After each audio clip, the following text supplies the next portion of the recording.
السلام علیکم ویورز، میں ہوں حسنہ برگل خان اور آپ دیکھ رہے ہیں ہمدان لیگل ایڈوائزرز چینل۔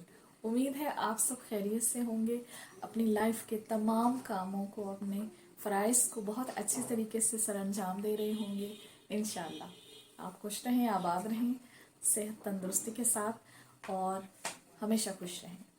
ہمیں آج بات کرنی ہے شہزاد عاطف کی ای میل سے جو انہوں نے ہمیں کینیڈا سے کی ہے۔ یہ کہتے ہیں کہ ان کی وائف جو ہیں وہ بہت نافرمان ہیں، جس سے وہ تنگ آ چکے ہیں۔ ان کی وائف کو کینیڈین نیشنلٹی بھی مل چکی ہے اور ان کے 2 بچے بھی ہیں، ظاہر ہے وہ ان کو بھی نیشنلٹی مل چکی ہے، لیکن یہ ان کو ڈیورس کرنا چاہتے ہیں۔ کینیڈا میں پروسیجر بہت مشکل ہے، کوئی آسان حل بتائیں، یہ دوسری شادی بھی کرنا چاہتے ہیں۔ تو اس میں یہ ہے کہ کینیڈا میں واقعی پروسیجر مشکل ہے ڈیورس کا، اور آپ لوگ چونکہ پاکستانی ہیں وہاں پر سیٹل ہو چکے ہوئے ہیں، اور ہاں انہوں نے یہ بتایا ہے کہ یہ آئی ٹی انجینئر ہیں وہاں پر۔ تو اس میں یہ ہے کہ آپ کے 2 بچے بھی ہیں شہزاد عاطف صاحب۔ اس میں آپ کو میں فارمل لیگل اوپینین دینے سے پہلے چاہوں گی کہ آپ تھوڑا سا اپنے اس ارادے کو ریویو کریں، کیونکہ آپ کے 2 بچے بھی ہیں، اور اگر کہیں ہو سکتی ہے کوئی سیٹلمنٹ ہو سکتی ہے، کوئی صبر تحمل والی، تو آپ اس میں دوبارہ ریویو کریں، کیونکہ میں جب بھی میرے پاس اس طرح کا کوئی میٹر آتا ہے تو مجھے بہت زیادہ اس بات میں یوں بھی سٹریس فیل ہوتا ہے کہ آج کل یہ بہت ڈیورس کی جو ریشو ہے بہت انکریز ہو رہی ہے۔ لوگ اس طرح سے ہو گئے ہیں کہ بس بہت جلدی فیصلے کرنے لگے ہیں، جس سے بچوں کا بہت زیادہ نقصان ہو رہا ہے۔ بچوں کو ایک ہیلدی وہ انوائرمنٹ نہیں ملتا جس میں وہ پیرنٹس کے زیر سایہ تربیت پا سکیں، ایک ہیلدی لائف گزار سکیں اور ایک مکمل شخصیت بن کر معاشرے میں اپنا رول پلے کریں۔ اگر تھوڑا سا پیشنس اور اپنے اسلامی احکامات کے مطابق زندگی گزاری جائے، تھوڑا سا اپنے اندر جو ہے برداشت پیدا کی جائے، تو میرا خیال ہے کہ کوئی بھی بڑا مسئلہ نہیں ہوتا اتنا جو حل نہ کیا جا سکے۔ باقی رہی نافرمانی کی بات، تو آپ نے اس کو یہ نہیں بتایا کہ وہ کس قسم کی نافرمانی کرتی ہیں۔ آپ کے بچوں کی ماں ہیں، آپ کے گھر میں ہیں، تو گھروں میں ہو جاتی ہیں بحث مباحثے ہو جاتے ہیں، لڑائی جھگڑے تک بات چلی جاتی ہے، لیکن میرا خیال ہے آپ کو ایک بار ریویو کرنا چاہیے، سوچنا چاہیے۔ آپ دوسری شادی کرنا چاہتے ہیں کہیں اس وجہ سے تو آپ اپنی بیوی میں ایشوز کو زیادہ ہائی لائٹ نہیں کرتے رہتے ہیں، کیونکہ جب ایسا ہوتا ہے انسان جب کوئی خود دوسرا آپشن دیکھ رہا ہوتا ہے تو پھر وہ اس کے لیے ہر چیز میں انٹالرنس آ جاتی ہے۔ اس سے پہلے کہ میں آپ کو مشورہ دوں کہ آپ کو کیسے ڈیورس کرنا چاہیے، میں چاہتی ہوں کہ آپ تھوڑا سا نرمی سے دوبارہ سوچیں۔ آپ دوسری شادی کرنا چاہتے ہیں کر لیں، اسلام اس کی آپ کو اجازت دیتا ہے، لیکن آپ for the sake of your children آپ کو تھوڑا سا اس میں پیشنس کے ساتھ دوبارہ سوچنے کی ضرورت ہے۔ آپ سورہ نساء کی قرآن پاک میں تلاوت کیجیے، ترجمہ پڑھیے، اور اللہ تعالیٰ کی جو ناراضگی ہے وہ اس امر پر بہت زیادہ ہوتی ہے۔ اور بچے بھی ہیں آپ کے، اگر آپ کی وائف بھی ایسا چاہتی تو اب تک میرا خیال ہے وہ خلا کا کیس فائل کر چکی ہوتی۔ اس وجہ سے مجھے یہ لگتا ہے کہ پرابلم شاید اس بات میں ہے کہ آپ دوسری شادی کرنا چاہتے ہیں۔ اس میں یہ ہے کہ اس کا پاکستان کے حوالے سے تو یہ آسان سا حل آپ کو بتا سکتی ہوں کہ آپ اور آپ کے بچے جب ویکیشنز پر آئیں اپنے پاکستان میں، اپنے ملک میں واپس، تو آپ یونین کونسل میں درخواست دے سکتے ہیں کہ آپ اپنی وائف کو ناچاکی یا نافرمانی کی وجہ سے جو بھی ایشوز ہیں ان کی وجہ سے